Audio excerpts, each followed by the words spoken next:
Welcome to set 2 of our internal medicine review questions.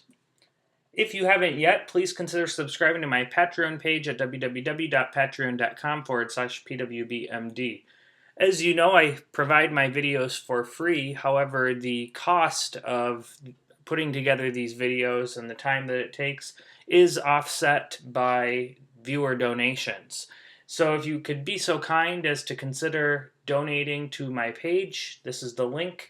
If you do donate, you'll have access to a few of my premium videos in which I go over case reviews, formulating differential diagnosis and treatment plan, things that will come in useful for you, particularly as you study for the USMLE, and also for clinical practice, because as you know, real life is not a multiple choice test. Our first patient, question 1, 58-year-old man complaining of pain in his left wrist over the last 4 hours. He says that he's had this pain on and off, but does not come in until now because he's uninsured. He rates the pain as a +8 out of 10. It's aching in nature and does not radiate. He is not on any medications, and his past medical history includes type 2 diabetes, which was diagnosed 10 years ago. He denies smoking, alcohol, and drug use. Vitals are stable and within normal limits. Physical exam is significant for some redness and swelling over the affected joint. Range of motion is limited in that joint due to pain. There are no sensory abnormalities of the left wrist or hand. CBC is unremarkable. BMP shows a sodium of 141, potassium 4.1, chloride 99, bicarb 24, calcium 9.4, uric acid 4.2. Wrist x-ray is unremarkable. Synovial fluid analysis is significant for a white blood cell count of 29,000 with 65% neutrophils. Positive for rhomboid-shaped, positively birefringent crystals. Which of the following is the most likely diagnosis in this patient? A. Osteoarthritis, B. Gout, C. Pseudogout, D. Rheumatoid arthritis, E. Septic arthritis, or F. Charcot-arthropathy. Okay, the answer here is C. Pseudogout. Okay, why is this Pseudogout? Well, I didn't need to give you any of this information except for the last 2 sentences, and you could have gotten this question right. Rhomboid-shaped, positively birefringent crystals is diagnostic of Pseudogout. Okay, if you see rhomboid-shaped, positively birefringent crystals on a test question, boom, it's Pseudogout. Okay, very, very easy for that purpose, because if you know that, then you've got your diagnosis. They're probably not going to come this easy on the test, but I figured we'd start out with an easy one. Okay, so the way that this guy presents, it could be gout or pseudogout. Okay, because gout and pseudogout look identical for the most part on presentation. The difference is going to be your synovial fluid analysis. That's why we always have to get synovial fluid analysis even if we're sure that the patient has gout or pseudogout, because we need to know, is it gout or pseudogout? Because the cause and the treatment differ. Okay, so what about osteoarthritis? Well, he's 58 years old. Could he have osteoarthritis? Sure, but osteoarthritis is not going to give you crystals. Okay, simple as that. Okay, so he might have osteoarthritis, but there's 2 things working against that. The pain is off and on, and it's episodic. So with osteoarthritis, it's going to be more or less an everyday thing. And it's not going to be as severe. It's not going to be an 8 out of 10. It's going to be dull, achy pain that is persistent, not episodic. Gout, you don't know. Okay, you don't know if this is gout or pseudogout based on the presentation. The only thing that tells you that it's pseudogout and not gout is the crystals. RA, why not RA? Well, RA is going to affect small joints, so it can affect the wrist. But usually with RA, it's going to affect multiple joints, and it's going to be symmetric. So it's not just going to be one joint on one side. Okay? If he came in and he said, both my wrists hurt, they're swollen, and my fingers are swollen, and by the way, I'm not 58, I'm 28, because RA typically presents in younger people for the first time, not in older people. Older people have RA, but they don't present for the first time with RA at such an old age. It's possible, but not common. Okay, so it's not RA. RA is polyarticular, symmetric, and it's not episodic so much. So with RA, usually they'll wake up with pain, gets a little better with time, go back to sleep, wake up the next day, pain again. Gets a little better with time, go back to sleep, wake up, pain again. Okay? Whereas with this guy, it's been on and off, but more episodic, not really correlated to anything. So his age, the style of the pain, and the fact that it's only in one joint works against RA. Septic arthritis. Well, look, he's got a white count in his synovial fluid. Why is it not septic arthritis? Septic arthritis usually will show up with a fever. Okay, it'll be one-time deal. He gets it. If it usually won't go away on its own, but it's not going to be something that comes and goes. And then the white count itself. Yeah, you have a white count with septic arthritis, and you have a white count with gout and pseudogout, and you can even have a white count if you take out the synovial fluid with osteoarthritis. But with septic arthritis, that white count is way high. It's going to be beyond 50,000. Okay, we don't see that in this patient. So fever, very high white count, and sort of a one-time severe pain is septic arthritis. And then Charcot arthropathy. So this one I kind of put in as a curveball. Charcot arthropathy is also known as neuropathic arthropathy. And this is different because it's not going to really show up with pain as much as it's going to show up with deformity. What happens with Charcot arthropathy, why it develops in the first place, is because these patients have a peripheral neuropathy, which often does come from diabetes, and that reduces their ability to sense pain. And so because they can't sense pain, if they injure a joint, they're not going to know it, and they'll continue injuring it, and ultimately that causes a deformity. That's Charcot arthropathy. It doesn't present with pain, not like this, not the kind of pain that causes you to come into the ER. Okay, so that's Charcot arthropathy. So you want to know how to distinguish gout from pseudogout, and what it really comes down to is the crystals. Okay, with gout, they're needle-shaped, negatively birefringent. They may be described as yellow. They look yellow under the microscope if you align the red compensator in a certain direction. I wouldn't worry about that. I don't like that they tell you the color, because you can tell the difference just based on the morphology of the crystal. And then also, when you take the synovial fluid out, it's not like with gout you have this yellowish synovial fluid, and with pseudogout it's blue-tinged synovial fluid. They only have that color under the microscope. Another big difference is the composition. So with gout, they're urate crystals. With pseudogout, they're made of calcium pyrophosphate. And that has to do with the etiology. So with gout, it tends to come with a high uric acid level. But I say that cautiously because not all patients with gout have high uric acid levels. Likewise, not all patients with high uric acid levels have gout. Same with pseudogout. Not all patients with pseudogout have high calcium levels, and not all patients with high calcium levels are going to have pseudogout. Okay, so like in this patient, if you look, his calcium was actually normal, but he has pseudogout. Okay, likewise, you can have a high calcium level and not have pseudogout. Okay, so they're associated. They're not causative. All right. And then the white blood cell count, it's sort of medium. Okay, so it's high, but it's not high to the point of like septic arthritis, which is going to be like 70, 80, 90, 100,000 white blood cells in the synovial fluid. The treatment for gout and pseudogout is NSAIDs first. That's the first thing you do because you want to treat the pain first. Colchicine can be used for prophylaxis, just like in gout. The difference is with gout, you can use some of those uricosurics, those uric acid level dropping drugs like probenecid and stuff like that. Doesn't have any role in pseudogout. Okay. Colchicine works better for some reason for gout than it does for pseudogout, but we still use it to try to prevent pseudogout episodes. The important thing is that you look for an underlying cause. So if you have a high uric acid level for gout, you want to look at what might be causing that high uric acid level.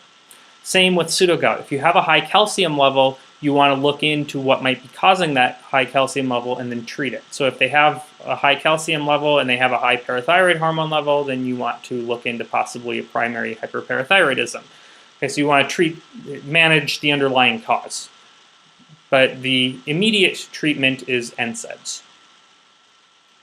So here are your crystals, and this is with gout. They're needle-shaped crystals, very fine-looking crystals. And then with pseudogout, they're rhomboid-shaped, much fatter, plumper-looking crystals. Okay, question 2. We have a 27-year-old woman coming in complaining of facial pain. It's been occurring almost daily over the last few weeks and is severe, but it's intermittent, and the episodes last only seconds. Okay, so severe intermittent pain almost daily.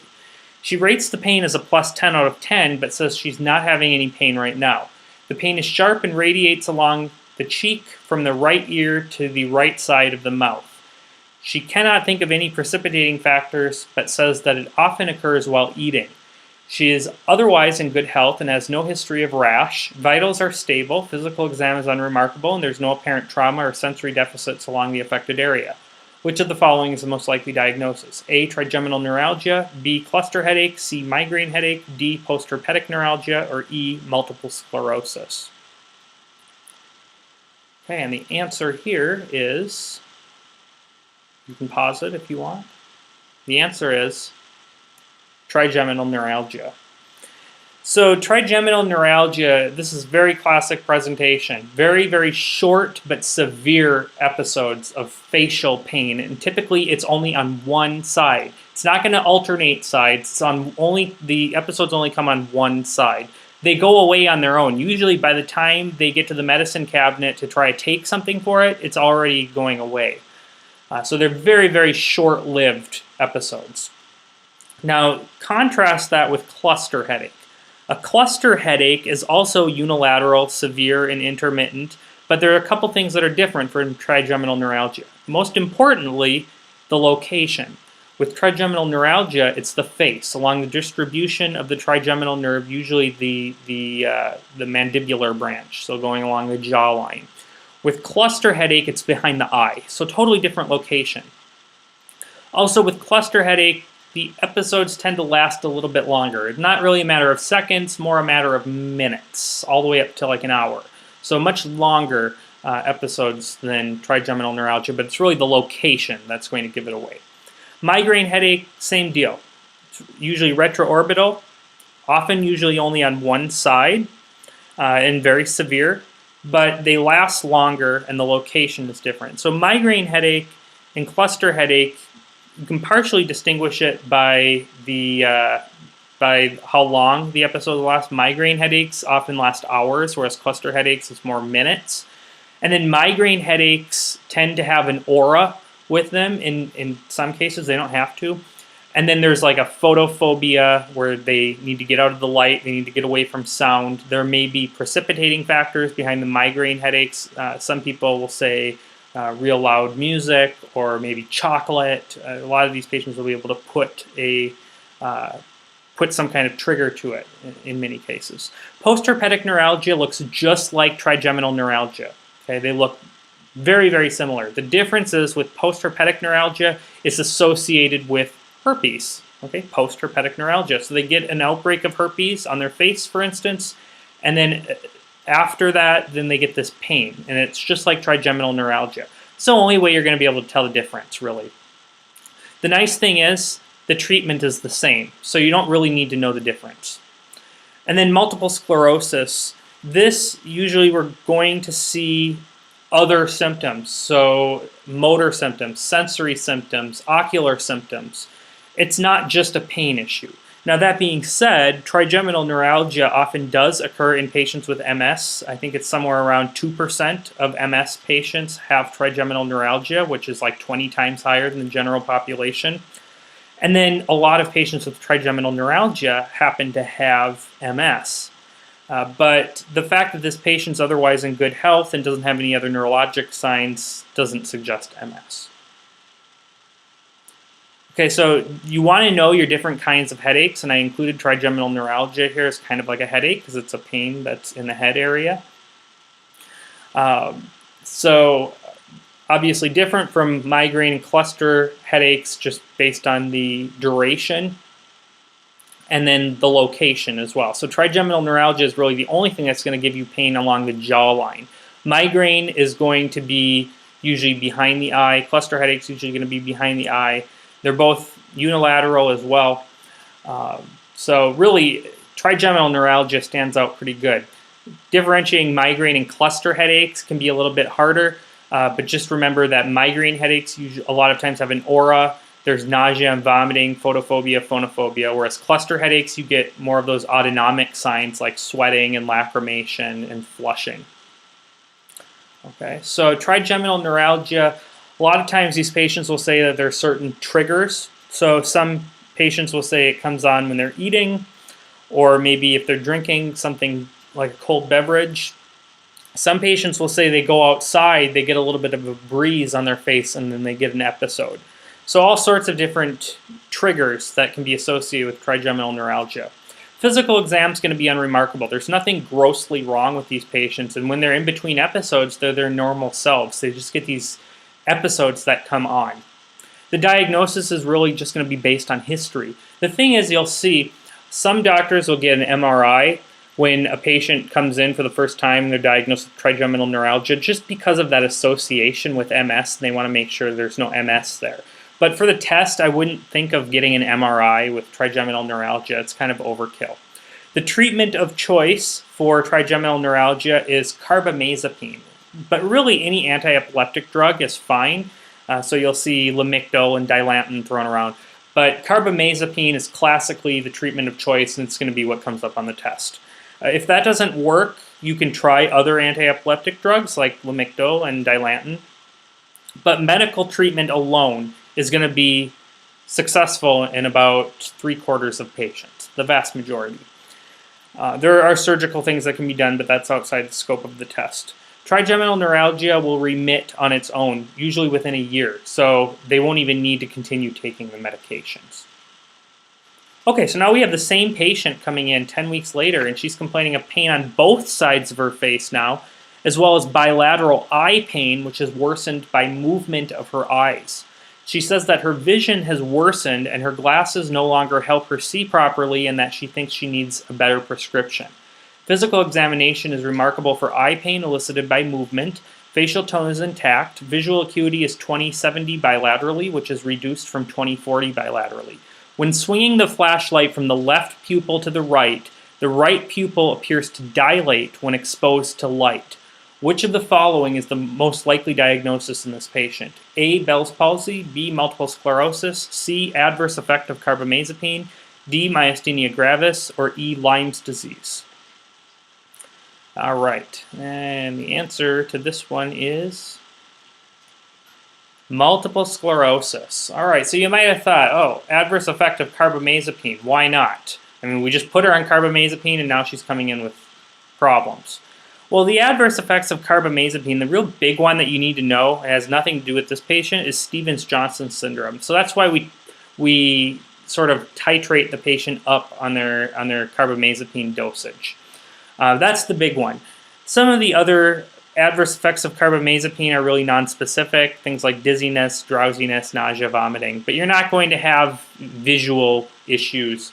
I think diplopia has been described as like if you take way too much carbamazepine, but you're not going to have eye pain and visual changes, and certainly not pupillary defects. Okay, so you can get rid of C. Bell's palsy. Why not Bell's palsy? Bell's palsy is going to affect facial tone. Okay, so facial tone's intact. Myasthenia gravis. Kind of same story there. It's going to affect facial tone.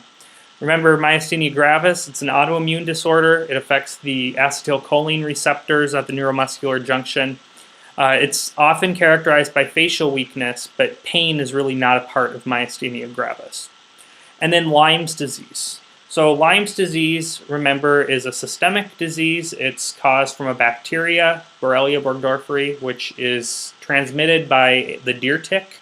And with Lyme's disease, it looks similar when it has neuromuscular signs. It's somewhat similar to Bell's palsy when it affects the face. You can get loss of tone. You can also, with the neurologic manifestations of Lyme's, you can get peripheral neuropathy and meningitis, but it's not associated with pain. Okay, so this patient has MS. MS is a chronic disease which involves inflammation and destruction of the myelin that insulates the nerves. Particularly here with MS, we're talking about the nerves of the central nervous system, not the peripheral nervous system. So you'll see this brain and spinal cord. It is autoimmune in origin, and the associated signs are really a mixed bag of things. So really anything that affects an upper motor neuron, really anywhere in the brain, can cause a symptom of multiple sclerosis. And really it's, like I said, a mixed bag, because wherever you get these lesions, where you get demyelination, it's going to affect a certain function. So a lot of times we'll see dysfunction of cranial nerves, especially the optic neuritis, which we saw in this patient. You can get motor symptoms like weakness. You can get sensory symptoms like paresthesias. You can get autonomic symptoms like bowel and bladder incontinence. You can get cerebellar signs like ataxia and loss of balance. But these aren't going to be all present at the same time. It'll be one or another, maybe a couple that come on, but then gradually they'll go away. But then everything's going to come back again at another time. We call this relapsing remitting. MS, like in our patient, classically comes on in young women, aged about 15 to 45 is the usual range. The average age of diagnosis is 30. It affects both men and women, but women are affected actually more than 2 times more than men. So about 2.5 to 1 is the ratio, but certainly can affect men as well. To diagnose multiple sclerosis, you can go one of 2 ways. In real life, we go straight for an MRI because we can see the demyelinating lesions very easily. On the test, you may see a CSF analysis. And I suppose that might be useful if you want to distinguish it from Lyme's, I guess, because you can do that with CSF. But we don't usually do that. We just go straight for MRI. But for the test, if you see CSF analysis, you want to know this word, oligoclonal. Oligoclonal bands. That is multiple sclerosis. Oligoclonal bands in the CSF is multiple sclerosis. But in practice, you usually go straight for an MRI, look for those demyelinating lesions, and this is what you see. These demyelinating lesions, these areas of white intensity.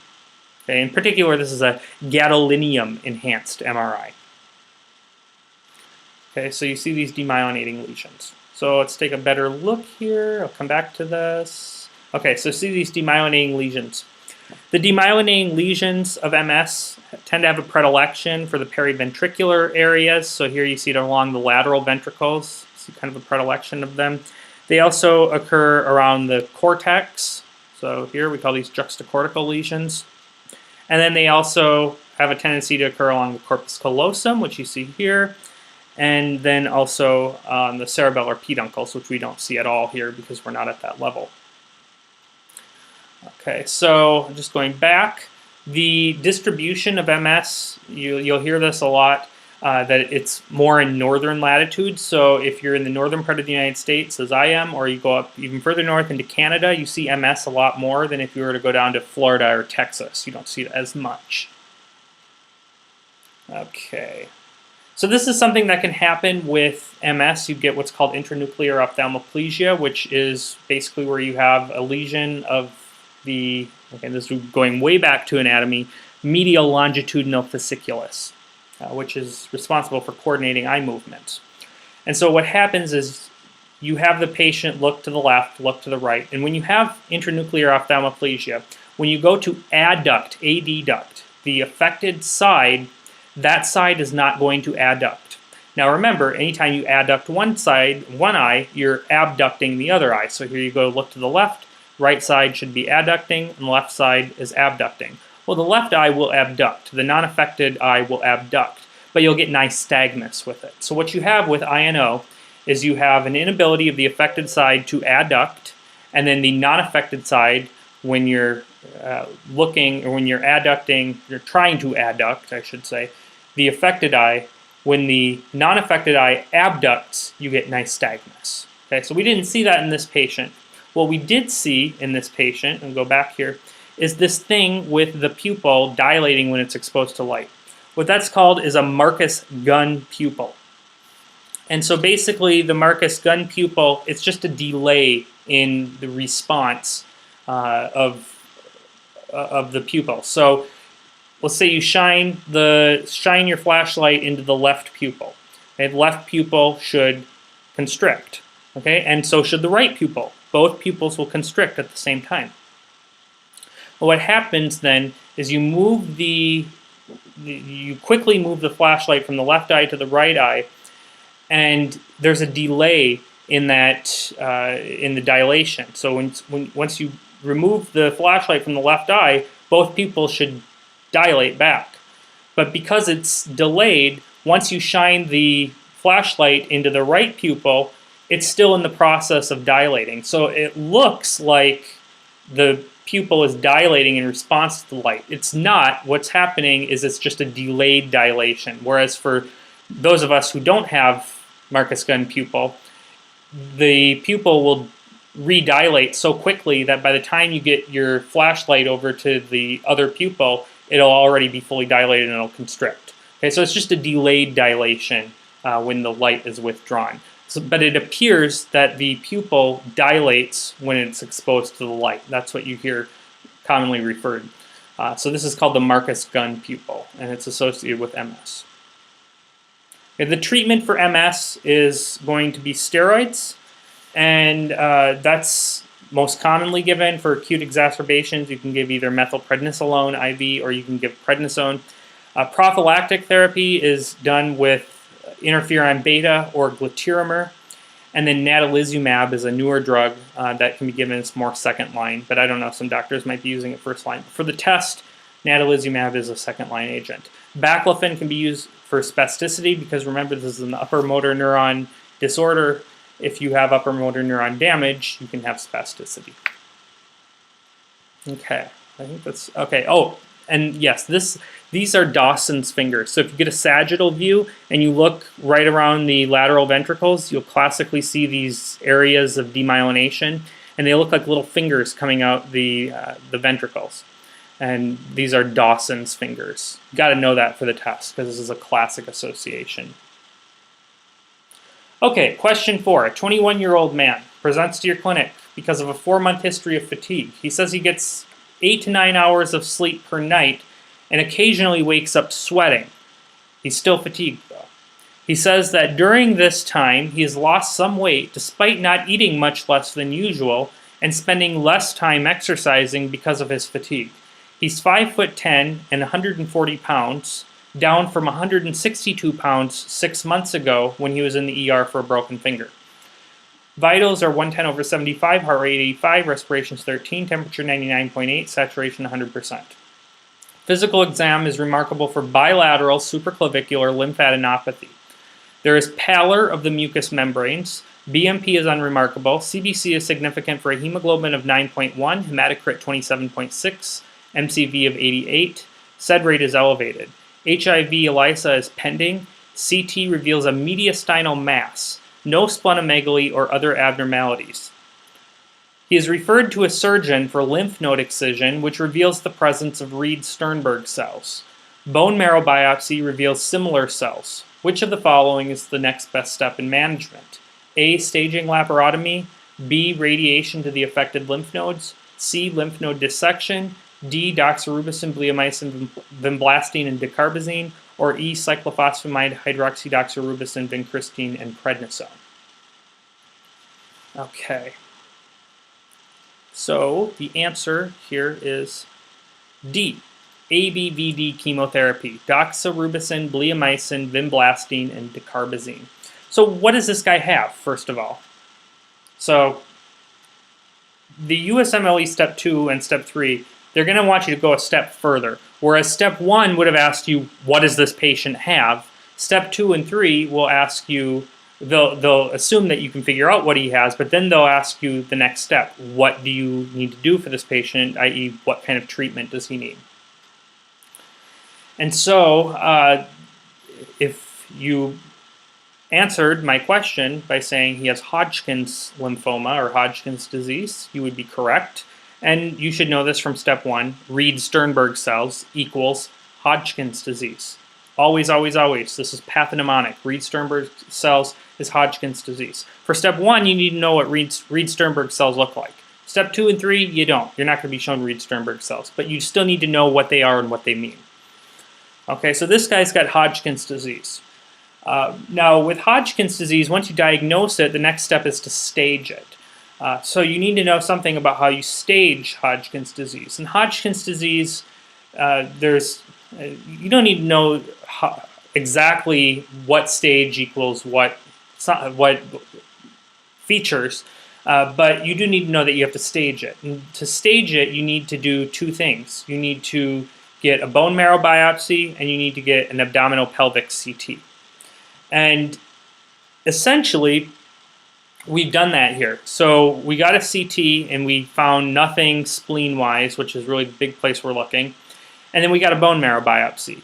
But it doesn't even matter. The CT doesn't even matter because we found that he has affected cells. He has Hodgkin's in his bone marrow. And right there, that's a diagnosis of stage 4. So even if he doesn't have anything in his abdomen, it's stage 4 just based on the fact that he has it in his bone marrow. So this is stage 4 Hodgkin's lymphoma. What do you do for it? Chemotherapy. Okay, chemotherapy. Now the question is, what kind of chemotherapy? There's two different types of chemotherapy here. We have the ABVD chemotherapy and the CHOP chemotherapy. Cyclophosphamide, hydroxydoxorubicin, oncovin or vincristine, and prednisone. So which one do we give? ABVD for Hodgkin's, CHOP for non-Hodgkin's. Okay, simple as that. You know that? Easy point on the USMLE. Okay. So Hodgkin's lymphoma is a monoclonic proliferation, usually of the B cells, and it's diagnostically characterized by the presence of these Reed-Sternberg cells, which are these sort of owl eye cells. Okay, so you gotta, if you're taking step 1 and you're watching this, you want to know what these look like. If you're taking step 2 or 3, this is what they look like, but you gotta know what Reed-Sternberg cells are. Okay, so Hodgkin's typically presents as painless lymphadenopathy. Usually it's cervical, but it can be supraclavicular. It can be anywhere, but most commonly cervical. And it just spreads. Okay, it spreads along the lymphatic system from where it's at outwards. Patients may complain, they might just have this, this node, or they might come in and say they are tired, and that's usually a sign that they've got something going on in their bone marrow, causing them to have an anemia. Or they may complain of these, what we call B symptoms, which is fever, weight loss, and night sweats. Any of those is a B symptom. And the fever has to be over 101.3. The weight loss has to be more than 10% in 6 months. And the night sweats, they say, has to require a change in clothes, but not everybody is going to do that. So I will point out here, just because it's interesting, there's what's known as the Pell-Ebstein fever, which is associated with Hodgkin's lymphoma. And what that is they have these febrile spells where they have a fever for usually like 101 degrees.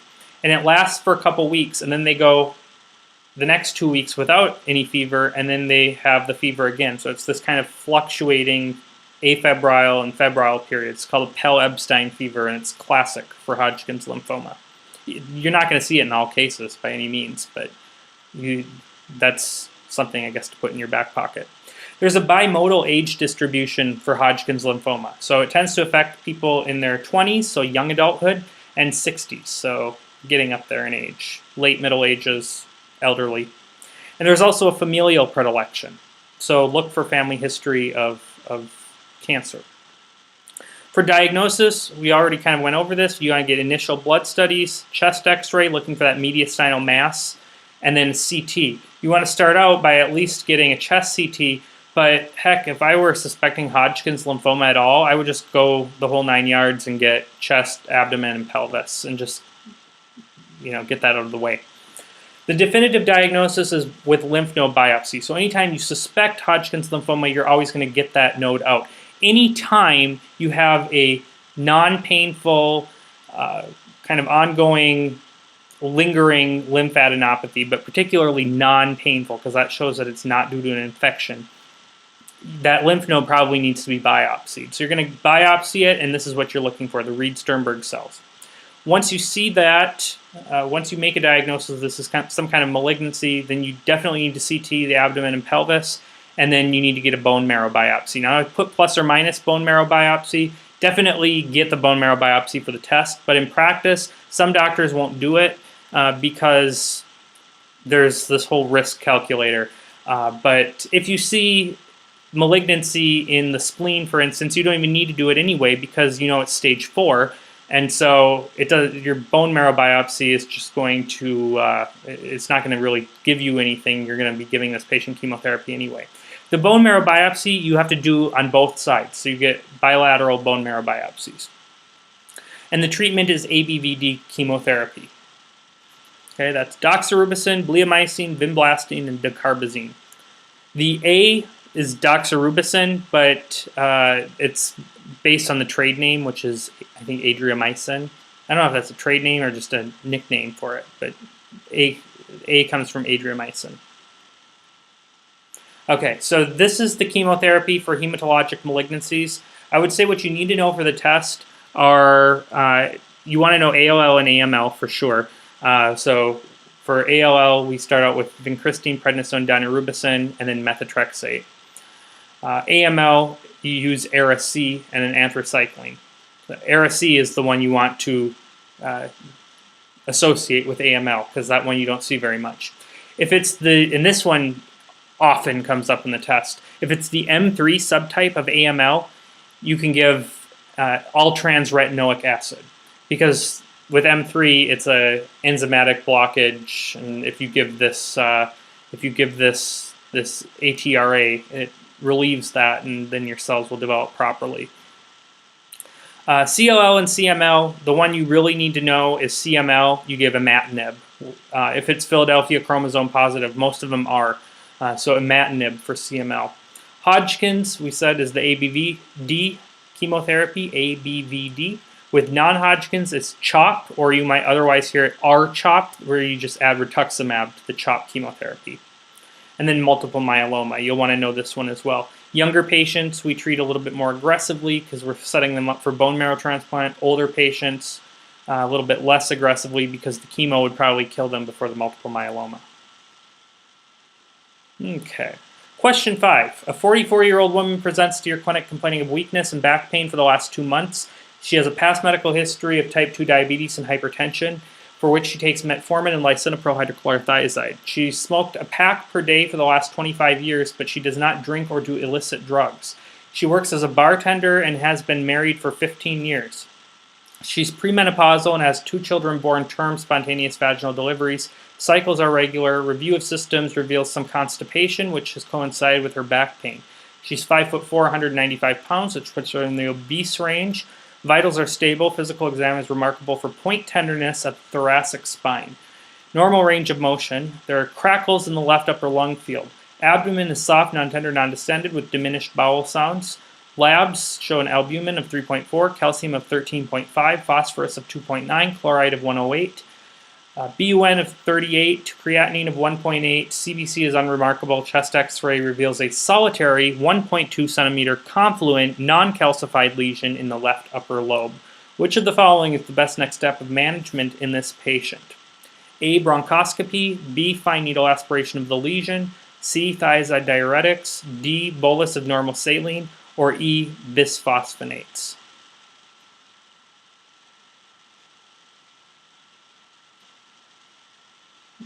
Okay, so the answer to this one is D, a bolus of normal saline. So what does this patient probably have? Well, what do we know she has, and what do we think she might have in addition to that? So we know she's got hypercalcemia, symptomatic hypercalcemia. Okay? She's got a high calcium level, and she's got these signs of hypercalcemia. Not really blatant signs, but she's got some back, well, that's not a sign of hypercalcemia, I guess, but she's got constipation. Okay, constipation, if you have constipation, you're not necessarily going to get calcium, but if you already have a high calcium level and the patient has constipation, well, then you know where the constipation is probably coming from. But what do we think she probably has in addition to this? Well, she's a smoker, and importantly, we got a chest x-ray, and we happen to find a new lesion. I guess I didn't put new lesion here, but you can assume that if they give it to you on the test. You always want to compare chest x-rays to previous chest x-rays, but if you're not told otherwise, just assume it's a new lesion. So the chest x-ray shows this new lesion. It's big, it's 1.2 centimeters, and it's also non-calcified. Calcification of a lesion is a good thing. If it's non-calcified, that is consistent with malignancy. And so what she probably has is hypercalcemia of malignancy, and it's secondary to a squamous cell carcinoma, which we know produces parathyroid hormone-related peptide, PTHrP. And that can cause high calcium levels, which can then cause her symptoms. The back pain may be due to decalcification of her spinal bones, and then the constipation is coming from the high calcium levels. Now, the very first thing that we want to do in a patient with hypercalcemia is we want to give them fluids, okay? Why do we give fluids to a patient with hypercalcemia? The answer to that is that they're probably dehydrated. Okay, so we do fluids first. Okay, fluids first for hypercalcemia. Now look at her renal function tests. She has a BUN of 38 and a creatinine of 1.8. The BUN creatinine ratio is above 20. What does that mean? She's probably dehydrated. Okay, so we're going to give her fluids. Even if it weren't, we're still going to give her a bolus of fluids. So that's the first step in treating hypercalcemia. Okay, is to give fluids. You can add furosemide to that, but you don't have to. But you got to give her fluids. The furosemide can help because furosemide helps you clear calcium, so you might add that. Now, let's go back here. Why not bisphosphonates? Don't bisphosphonates lower your calcium level? And the answer is, of course they do. But, like I said, she's probably dehydrated. That's why we don't jump in and give her thiazide diuretics. Well, aside from the fact that thiazide diuretics can actually raise your calcium levels. If let's say I had put loop diuretics here. Can we give her loop diuretics? Sure, that would lower your calcium level, but she's probably dehydrated, and we need to treat her dehydration first. And that may also be contributing to your constipation, by the way, too, because if you're dehydrated, you're going to be constipated. So thiazide diuretics are an absolute no-no here, because thiazide diuretics can raise your calcium level. Plus, she's already dehydrated, so we don't want to give her diuretics. Bolus of normal saline is the correct answer, because she's dehydrated, because she's got hypercalcemia, probably dehydrated, okay? You got to remember, anybody coming in with a hypercalcemia, they're probably dehydrated, so you're going to bolus them with normal saline, and you might add furosemide to that. Bisphosphonates are only given in the event that we rehydrate her and she continues to have a calcium either above 14 or if she remains symptomatic. Now, what are the symptoms of hypercalcemia? The common mnemonic is bones, stones, groans, and psychiatric overtones. So what's bones? Bones can be fractures and pain. Why? Because you're decalcifying the bones. That's going to cause fractures or microfractures, and that can lead to pain. Stones. Well, that's obvious. You have a high calcium level, you're predisposed to calcium stones, nephrolithiasis, kidney stones. Abdominal groans. Probably relates a lot to the constipation. So the constipation, you get abdominal pain, you get nausea, vomiting. Everything gets kind of slowed down because calcium tends to slow you down, sort of stuns your nervous system.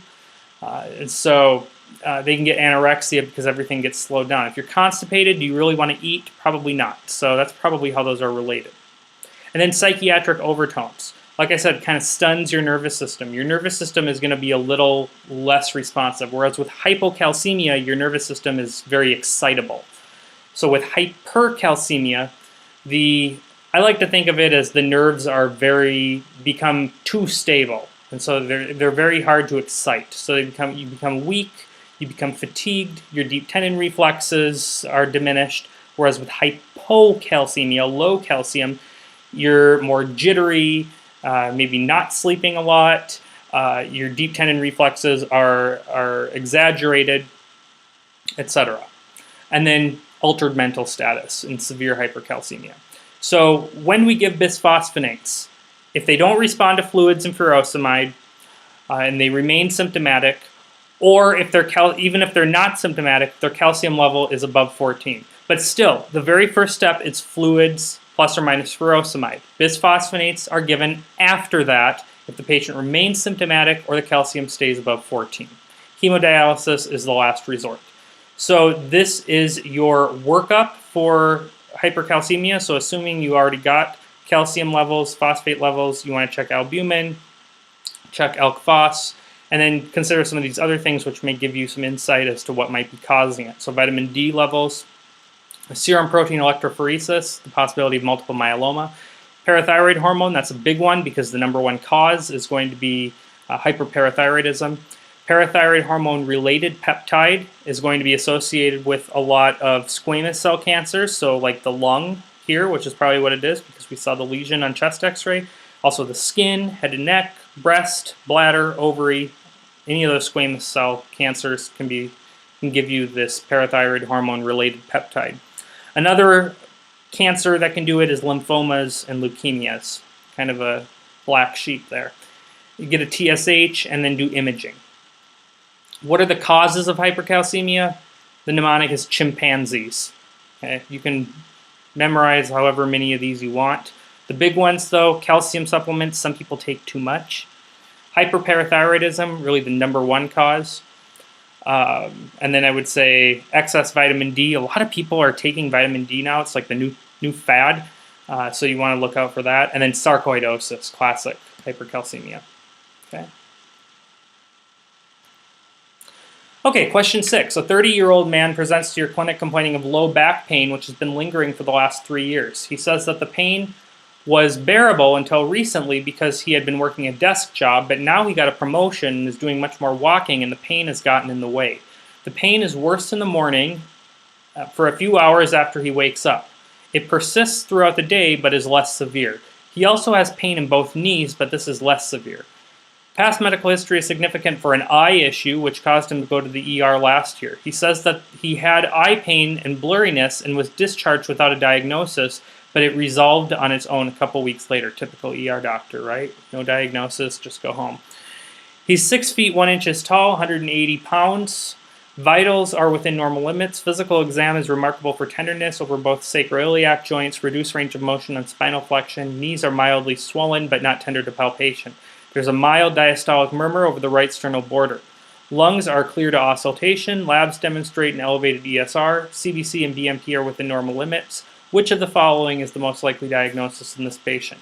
A. Rheumatoid arthritis. B. Ankylosing spondylitis. C. Osteoarthritis. D. Lumbar canal stenosis. Or E. Pseudogout. Okay, the answer to this one is B. Ankylosing spondylitis. So why do we think this is ankylosing spondylitis? Well, the pattern of his pain, first of all, so the pain is worse in the morning and gets better throughout the day. That's classic for a rheumatic disease, one of those autoimmune diseases. So RA would fall into that category. Ankylosing spondylitis would fall into that category. Osteoarthritis would not. Osteoarthritis will get worse as the day goes on. Okay, if you have a grandparent who's got arthritis and they sit down at 7 o'clock at night, oh, my knees hurt. And that's osteoarthritis. It gets worse with activity.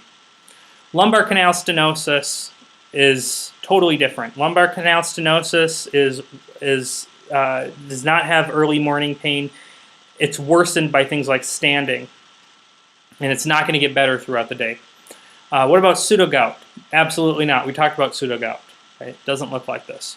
So we're between RA and ankylosing spondylitis. So why do we think this is ankylosing spondylitis? Well, the first giveaway, you can kind of say, is his age and his sex. He's a young guy. Young guys tend to get ankylosing spondylitis. Ankylosing spondylitis tends to present in young guys. Okay, RA is more of a female disease to equal. Ankylosing spondylitis has a predilection for men, okay, particularly young men. But also, the pain is not in his fingers and wrists like we would see with RA. The pain is more back or hip pain. That's ankylosing spondylitis. RA is like wrists and fingers. Ankylosing spondylitis is like back and hips. Now, he has some knee pain, right? And knee pain can be associated, because ankylosing spondylitis is really a systemic disease, you can get knee pain with ankylosing spondylitis. But I could take this out, and it would still be ankylosing spondylitis. What's the other thing that makes you think ankylosing spondylitis? I'll give you a hint. It wasn't there because I felt like putting it in. It's this eye issue. Okay, what is this that he's got? An eye issue, painful, caused blurriness, went away on its own. Anterior uveitis. Anterior uveitis is associated with the seronegative spondyloarthropathies, okay, which we can go on, I guess, here now. Seronegative spondyloarthropathies include things like psoriatic arthritis, Reiter syndrome, also known as reactive arthritis, enteropathic arthropathy, juvenile arthritis, and of course ankylosing spondylitis is the big one. I would say ankylosing and psoriatic arthritis are the two big ones. What do these share in common? Most of the patients who have this will be HLA-B27 positive. Okay, so you want to remember HLA-B27 with the seronegative spondyloarthropathies. If the patient is not white, they're less likely to be HLA-B27 positive, even though they still have the seronegative spondyloarthropathy. So you have a white guy with ankylosing spondylitis, he's much more likely to drop a positive HLA-B27 titer than a black guy would, but they can both have ankylosing spondylitis. Classically, ankylosing spondylitis presents as low back pain in a young guy, usually 20s and 30s, and very similar to RA, it's worse in the morning and improves throughout the day, but unlike RA, it's in the back. Okay, whereas with RA, it tends to be fingers and wrists are more affected. Okay, there's some overlap, but that tends to be how it is. Ankylosing spondylitis is associated with anterior uveitis, gotta know that, and then also aortic regurgitation, and that was his murmur that we heard, that diastolic murmur. To diagnose ankylosing spondylitis, it's pretty simple. Get lumbar and pelvic x-rays. The features that you see on x-ray with ankylosing spondylitis is pretty much pathognomonic. You don't really need to do anything else. HLA-B27 titers are good to confirm your diagnosis, but remember that not all patients with these seronegative spondyloarthropathies are going to be HLA-B27 positive. But if they do come back positive, that points you towards your diagnosis. The treatment is NSAIDs and physical therapy. More and more commonly, they're giving the TNF inhibitors. These are things like infliximab, also known as Remicade, adalimumab, also known as Humira, and etanercept, also known as Enbrel. And these are used for ankylosing spondylitis, as well as some of the other rheumatic diseases.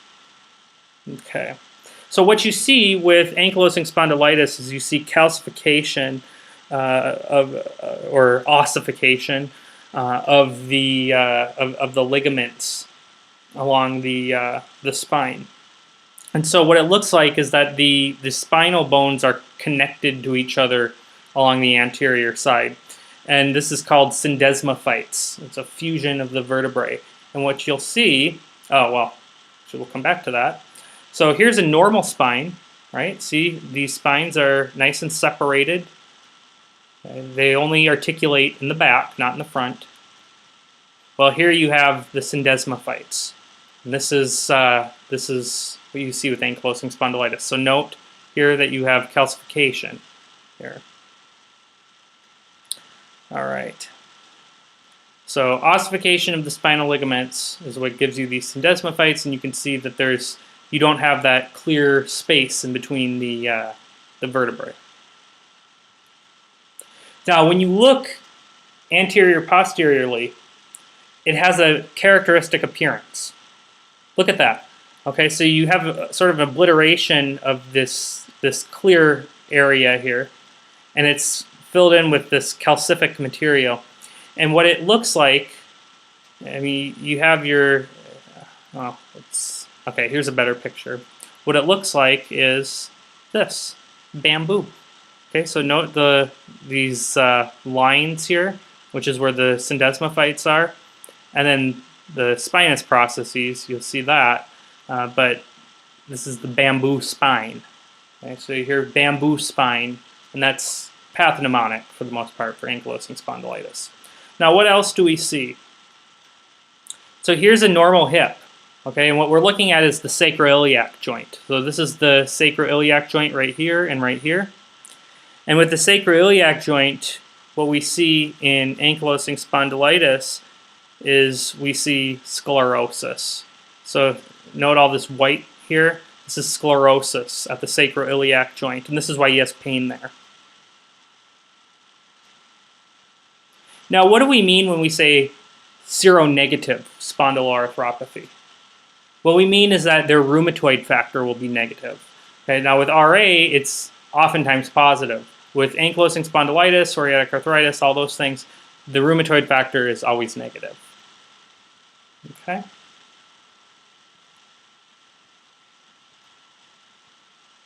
All right, moving on. Question 7. A 47-year-old man presents to the clinic for annual physical exam.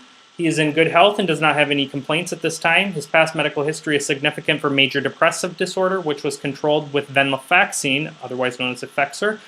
But he has stopped treatment 5 years ago and has had no further depressive symptoms. He smokes a half pack per day for the last 25 years. He has 1 or 2 drinks with friends on the weekends and denies illicit drugs. He exercises regularly and watches his diet. He works full-time as a nurse practitioner and says that he finds it difficult to go the entire workday without having a cigarette. He would like to quit smoking, but does not think he can do it without help. He has tried nicotine gum, but he doesn't like the taste. He's also tried the patch, but it caused a skin reaction. Which of the following would be the most appropriate treatment plan for this patient? A. Acupuncture, B. Group therapy, C. Varenicline, D. Bupropion, or E. Electronic cigarettes? All right. Pause it here.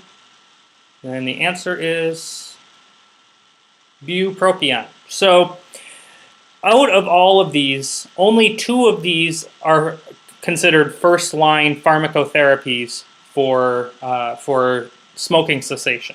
So there's really 3 of them, right? So the first one is nicotine replacement. You can always do nicotine replacement, the gum, the patch. They even make like an intranasal spray. But this guy's tried those and he hasn't liked it. He didn't like how the gum tastes. The patch caused him to break out. So we're not going to do that, and that's not even a choice here. The other 2 pharmacotherapies are varenicline, which is marketed as Chantix. You may see that on TV. And bupropion, which is used for depression, marketed as Wellbutrin, and is also used, marketed as Zyban for smoking cessation. So either of those 2 in your average patient would be fine. You could take your pick. Okay. Acupuncture, not proven to be useful. Group therapy, not proven to be useful. Electronic cigarettes, not proven to be useful or safe. And probably wouldn't even be good anyway because you've got to smoke that, and he doesn't want to smoke inside. Okay, so varenicline or bupropion. Why is this patient a better candidate for bupropion and not a good candidate for varenicline? Varenicline is associated with psychiatric adverse effects, and you don't want to give it to somebody who has any kind of psychiatric history. Now, that's not I would say it's not anybody with an active psychiatric history, so they have current depression or they have current schizophrenia, absolutely no varenicline. A remote psychiatric history, you'd have to use with caution, but you still want to use something else if you can. Bupropion is better in this patient because it doesn't have those psychiatric side effects. Bupropion actually would help depression, if anything. Now, there are certain patients we can't give bupropion in, and who would that be? And this would be a 90th percentile question on the USMLE. The absolute contraindication for bupropion, seizure disorder. Okay, so if I told you everything said, took out he has a history of major depressive disorder and put in he has a history of seizure disorder, even if it's remote, no bupropion, then you go for varenicline. But because he has a psychiatric history, we want to steer clear of varenicline and go towards bupropion. Okay. So varenicline is associated with depression, psychosis, anxiety, agitation, and also can cause seizures, but seizures aren't a contraindication for varenicline like it is for bupropion. And it can also cause, varenicline can also cause sleepwalking. So because of all those psychiatric adverse effects, we try to avoid it in patients with any kind of significant psychiatric history or ongoing psychiatric problems.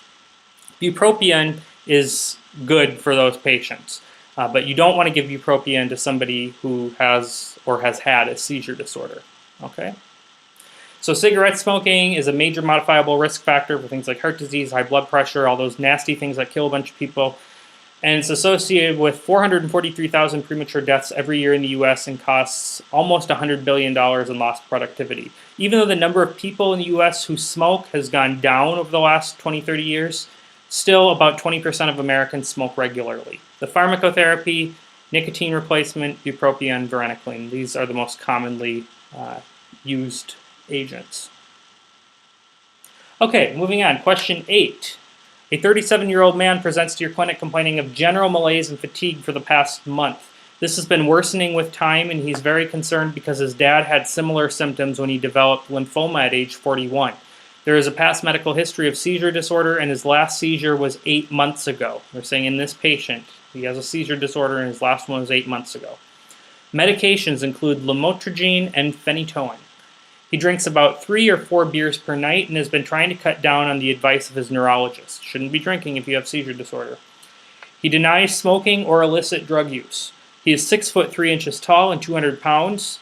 Vitals are within normal limits. Physical exam is remarkable for mild pallor and a red, swollen, beefy tongue that the patient says is mildly painful. Cranial nerve, sensory, and motor exams are unremarkable. There's no lymphadenopathy. Labs reveal a hemoglobin of 9.4, hematocrit 27.9, white blood cell count of 8, platelets 375, MCV of 115. Smear reveals oval macrocytes and hypersegmented neutrophils. Which of the following is the most likely cause of this patient's presentation? A. Folate deficiency anemia. B. Vitamin B12 deficiency anemia. C. Iron deficiency anemia. D. Aplastic anemia. Or E. Myelofibrosis. And the answer here is A. Folate deficiency anemia. So we can narrow it down to 2 of these just based on his labs. Okay, so he has anemia, we know that. But what type of anemia does he have? He has a macrocytic anemia. The MCV is over 100. It's 115. So knowing that he has a macrocytic anemia, that narrows it down pretty good. For the most part, macrocytic anemias are caused by folate deficiency or B12 deficiency. Okay, there's some other causes like liver disease and alcohol abuse and hypothyroidism, but they're not common. Folate deficiency is the most common, and then followed by B12 deficiency. And you see this a lot in alcoholics because they often have nutritional deficiencies. So folate deficiency or B12 deficiency. These other ones, iron deficiency, is that going to cause a macrocytic anemia? No, that's going to cause a microcytic anemia. So if the MCV was 72, then we would look at iron deficiency anemia. Aplastic anemia, why not that? Well, aplastic anemia would be a normocytic anemia, so 80 to 100 MCV, but it would also affect the white blood cell count and the platelet lines. Okay, so our white count and platelet count are normal. So if he had a white count of 2.3 and a platelet count of 70 and an MCV of 89, then aplastic anemia would be a possibility. You'd really want to look at your reticulocyte count because if that were low, that would be pointing towards aplastic anemia, but that's not the case in this patient. And then myelofibrosis. This is also going to, in many cases, affect other cell lines. And so because you can get, because it can affect other cell lines, a lot of them will show up with bruising, infection. They can, the fibrosis, the myelofibrosis, what it is really a malignancy. And those malignant cells can get into the spleen, so it can cause like a splenomegaly. So that's not going on in this patient. So you're between folate and B12. Why folate? Folate is more common, first of all. It's much easier to get a folate deficiency because you can store vitamin B12 much easier. And vitamin B12 comes from meat, and we tend to eat meat a lot in the US. Folate comes from vegetables. We're not so good at that. But folate deficiency is likely the case because of his medications. He's on phenytoin. And phenytoin is going to lower your folate count. Now, some people say it's a folate inhibitor or an anti-folate. That's not exactly right. What it does is it actually reduces the production of folate from precursors in the diet. It inhibits an enzyme in the intestine. Very complicated. But it will lower your folate count. Let's just put it that way. Okay, so this is folate deficiency anemia. Folate deficiency will also give you this beefy tongue. This is called glossitis, but B12 deficiency will do that too. So that's not particularly specific.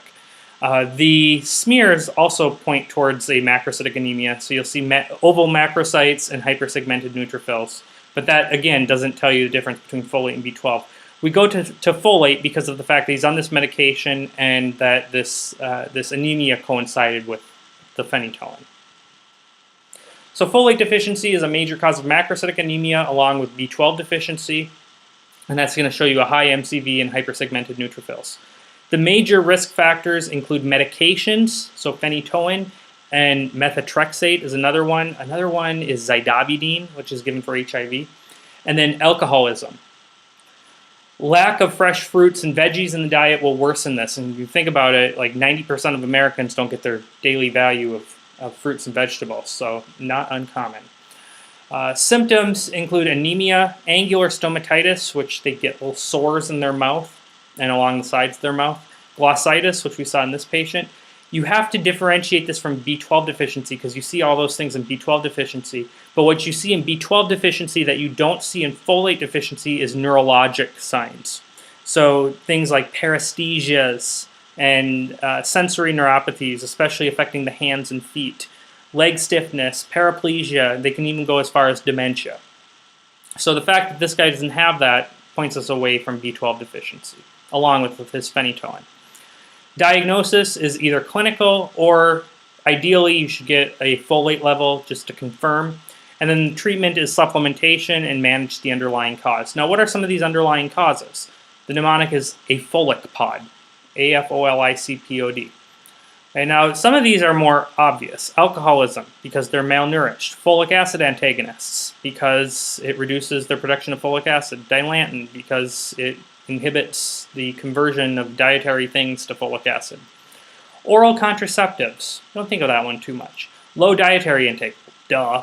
Infections, probably because it's affecting the intestine and there's that enzyme there. Remember that enzyme I was telling you about that dilantin inhibits? It sits in the jejunum. And so anything that diseases your intestine, your small bowel, is going to affect that enzyme and it's going to lower your folic acid level. Okay, so that's like giardiasis, celiac disease. Often people with inflammatory bowel disease can have that too. Pregnancy, because you need folate for 2, and if you're only getting folate for 1, where's it going to go? It's going to go to baby, and you're going to be folate deficient. Psoriasis, because your skin is, you have increased skin turnover, and so because of that, you need more folate. Old age, not sure why, and then dilantin. Okay, so those are your causes of folate deficiency. So that's that big swollen beefy tongue, also known as glossitis, and this is your hypersegmented neutrophil. Okay, question 9. A 40-year-old woman presents to your clinic complaining of pruritus that has become so severe that it's causing difficulty sleeping at night. She says that this has been going on for the last 6 months, but has been getting worse. She is also fatigued, but she attributes this to difficulty sleeping. Okay. She has otherwise been in good health and takes no medications. Family history is significant for RA and 2 of her sisters. She's 5'8", 145 pounds, which is down from 165 pounds 3 months ago. She says this weight loss has been unintended. Vitals are stable. Physical exam is remarkable for jaundice and sclerosis, along with linear excoriations to her arms and neck.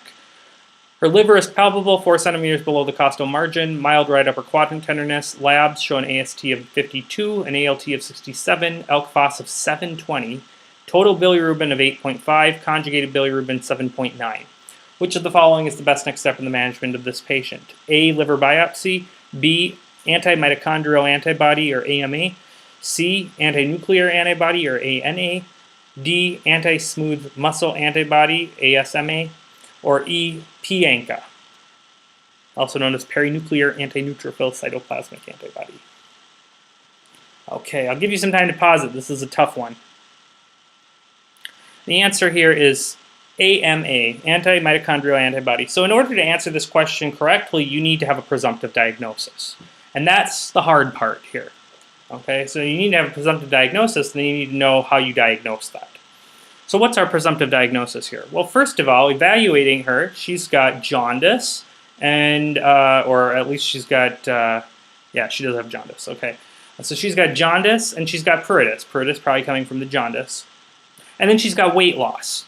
And then her labs show something going on with the biliary tract. So you look at AST and ALT, right? Your transaminases.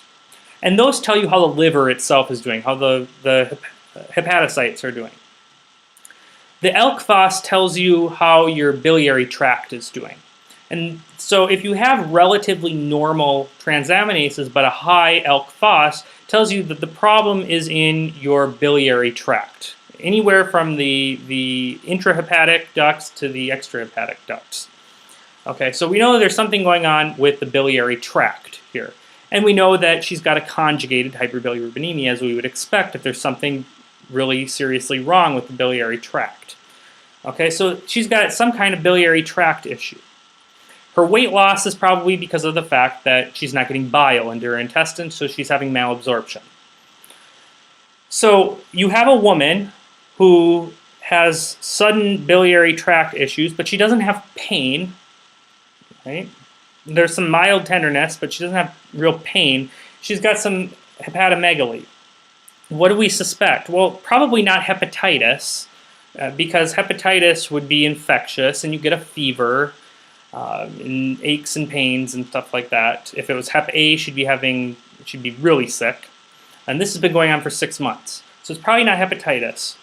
And also with Hep B and C, we would expect IV drug use, blood transfusion, stuff like that. Unprotected sex. So what this probably is it's probably primary biliary cirrhosis. And this is idiopathic, and it just shows up. And it classically shows up in middle-aged women. I think like 90% of PBC patients are women. Okay, so if we think it's primary biliary cirrhosis, then the test that we want to do is the antimitochondrial antibody, because that has the best specificity for primary biliary cirrhosis. Okay, the ANA, the anti-nuclear antibody, is what we would get if we suspected this to be autoimmune hepatitis. And with autoimmune hepatitis, you'd have a somewhat similar picture, although those patients are a lot less symptomatic. But what you would expect to see is really high AST and ALT levels, your transaminases, because this is affecting the liver itself, not the biliary tract. The ELK phos level would be closer to normal. ASMA is really not specific. It can be elevated in all sorts of things, so that's not diagnostic for anything. And then P-ANCA is what we use to diagnose primary sclerosing cholangitis. And primary sclerosing cholangitis looks just like PBC symptomatically. But the difference is PSC tends to occur in men, and it tends to coincide with inflammatory bowel disease, mostly ulcerative colitis. And so because this woman does not have ulcerative colitis, and she's not a man, we think that this is probably primary biliary cirrhosis. Okay, so the first thing we do is we get titers of those antibodies, and then we can go on and get a liver biopsy for definitive diagnosis. Okay, so this is just comparing those autoimmune hepatobiliary diseases, and you want to know this. I would copy this down. Okay, so I highlighted the ones that will help these stand out from one another. So primary sclerosing cholangitis stands out because it tends to happen in males. It also stands out because of its association with inflammatory bowel disease. Autoimmune hepatitis stands out because it has high transaminases. The other ones, not so much. The other ones have high to very high ELK phos levels, the PBC and PSC. The autoantibodies is what you really need to remember. So autoimmune hepatitis is ANA, primary biliary cirrhosis is AMA, and primary sclerosing cholangitis is P-ANCA. Okay, if you know those, that will help big time on the test. The other thing you need to know is the best diagnostic test. So with autoimmune hepatitis and primary biliary cirrhosis, you get a biopsy. And that makes sense because autoimmune hepatitis is a disease of the liver tissue itself, the hepatocytes. Primary biliary cirrhosis is a disease that affects both the intrahepatic ducts, which are in the liver, and the extrahepatic ducts, which are outside the liver, but it affects ducts in the liver, so a liver biopsy would tell you that. Primary sclerosing cholangitis primarily affects the extrahepatic ducts, the bigger ducts. So it's not so good for, liver biopsy is not so good for primary sclerosing cholangitis because you're not necessarily going to see any changes in the liver. Where you will see changes is in those bigger ducts, those extrahepatic ducts. And so getting a cholangiogram would be much more useful for primary sclerosis and cholangitis because you're putting that dye in and you'll see these areas of fibrosis alternating with dilatation. You see these mucked up biliary ducts. That's primary sclerosis and cholangitis. Okay, as far as liver biopsy, to distinguish AIH and PBC, aside from the fact that one has high transaminases, the other has high ALK phos, with PBC, if you get a liver biopsy, you'll see granulomas. The treatment for PBC is ursodeoxycholic acid, which is basically a synthetic bile, which you give the patient, and it helps them absorb fats and vitamins. That's one of the big complications if you're not getting bile, is malabsorption. You can also give them cholestyramine. Cholestyramine is a bile acid sequestrant, and that blocks reuptake into the enterohepatic circulation. So because you're blocking reuptake, you're not going to have as high of, it's going to reduce your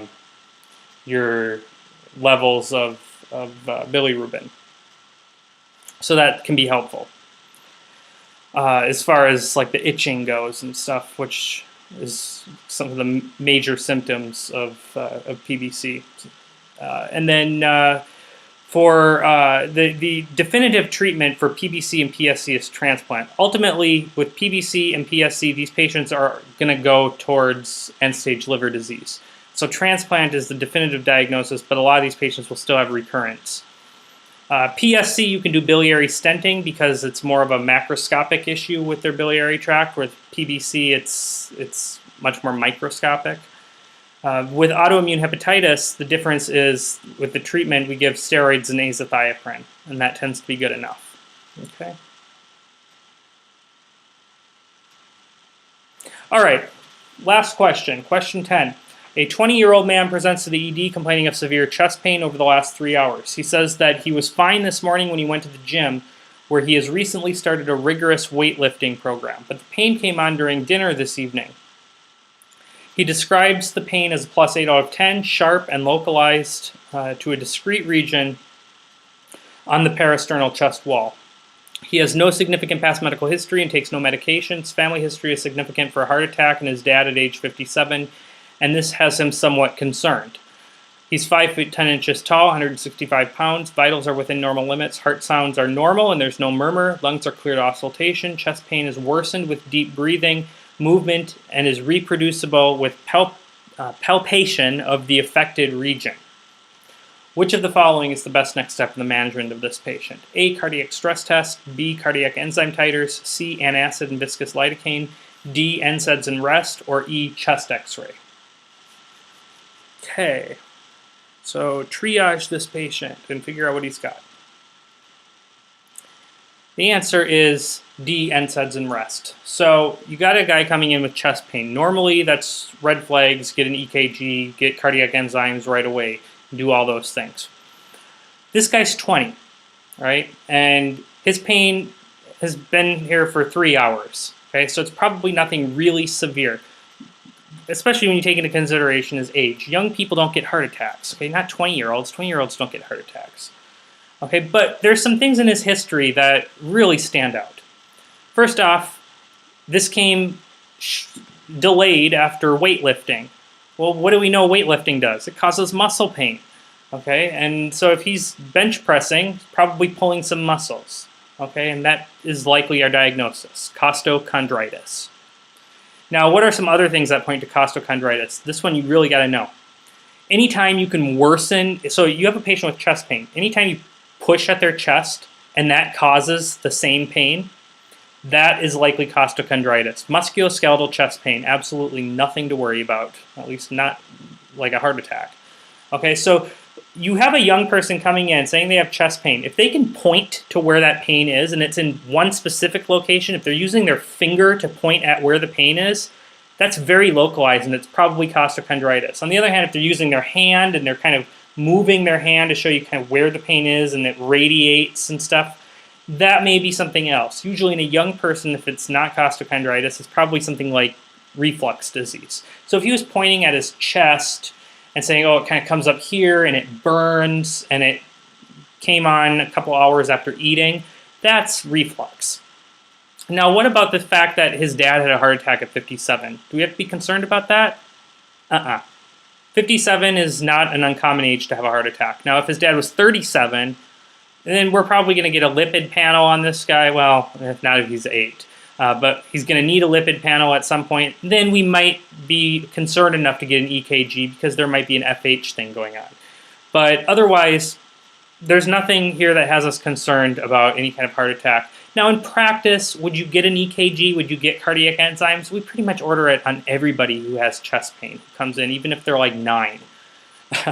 But for the test, you need to know what costochondritis is. It's musculoskeletal chest pain, and it is one of the more common causes of chest pain in young people, especially after activity.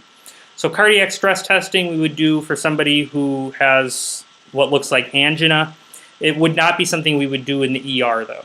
Cardiac enzyme titers, yeah, maybe if he was older or we couldn't rule out MI or we didn't have this very clear diagnosis of costochondritis. Antacid and viscous lidocaine, this is the GI cocktail, the famous GI cocktail, which we give for people with reflux disease. So if they're having reflux and they're still having pain, give them that. If the pain goes away, it was probably reflux all along. NSAIDs and rest are the treatment, so send them home with Tylenol, maybe Tylenol with codeine if you're really feeling daring. And then rest. Don't go back to the gym for a few days because that's what's causing your pain. Rest it and then take it a little bit easier at the gym from here on out. And chest x-ray, not valuable. Really, chest x-ray is only going to be of value if you're suspecting things like pneumonia, which can cause chest pain, pleurisy, or aortic dissection. None of those in this patient. He doesn't have a fever, doesn't have radiating pain to the back. He's not 50, so we don't need to get a chest x-ray for him. For him, it's just NSAIDs and rest. And that is all I've got.